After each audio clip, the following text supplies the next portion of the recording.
I now recognize the gentleman from New York, Mr. Goldman, for 5 minutes questioning. Thank you very much, Mr. Chairman, and I thank our witnesses for being here today, Ms. Nobles and Ms. Dunn. I just want to express my sincere condolences. I was a federal prosecutor for 10 years who charged people for gang-related and drug trafficking crimes. Unfortunately, this is not the first time I've had to interact with families of victims, and my heart goes out to you. And I want to apologize in some ways to you that you are here really to share your story, but you're being used as a fact witness for an impeachment investigation, and obviously, given what your experience has been, you don't have the background to understand what a high crime misdemeanor is and how it relates to this. And so I hope that you're handling that okay. One of the things that the chairman said at the beginning of his opening statement was that he wishes that Democrats would turn our sympathy into action, and quite ironically said thoughts and prayers are not enough. At first I thought we were at a gun violence hearing where we were talking about the repeated thoughts and prayers of the 2 mass shootings that happen every day. But I do want to just go through some of the actions, as the chairman pointed out, turn sympathy into action. Because I assume, Ms. Dunn, you would agree, would you not, that it would help to stop the fentanyl trade and fentanyl trafficking from coming into this country if we had more law enforcement officers at the border and more resources and technology to stop the fentanyl from coming in? Do you agree with that? I disagree with that because Border Patrol is now being used to make sandwiches and to screen people and let them into our country. Okay, well, so I disagree with you. So you're saying that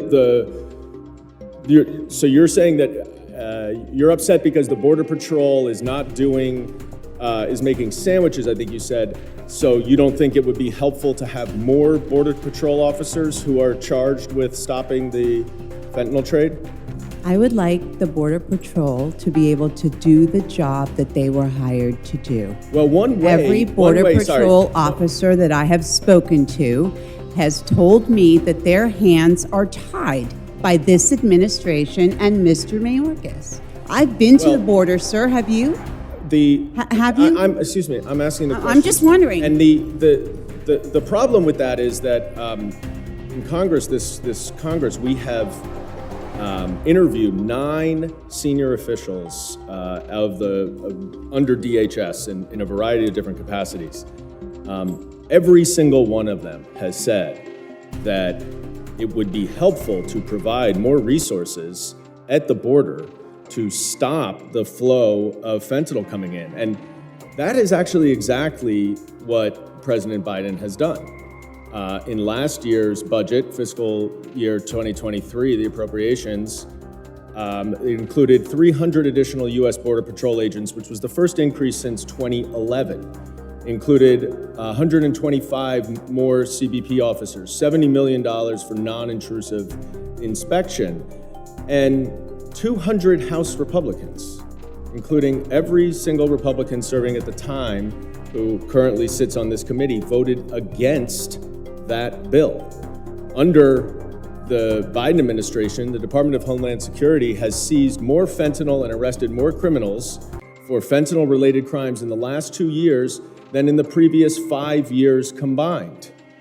And even in this Congress, when we had the Department of Homeland Security appropriations markup, Mr. Correa offered an amendment that would provide more money and more resources for the border to stop the fentanyl trade, and every single Republican voted it down.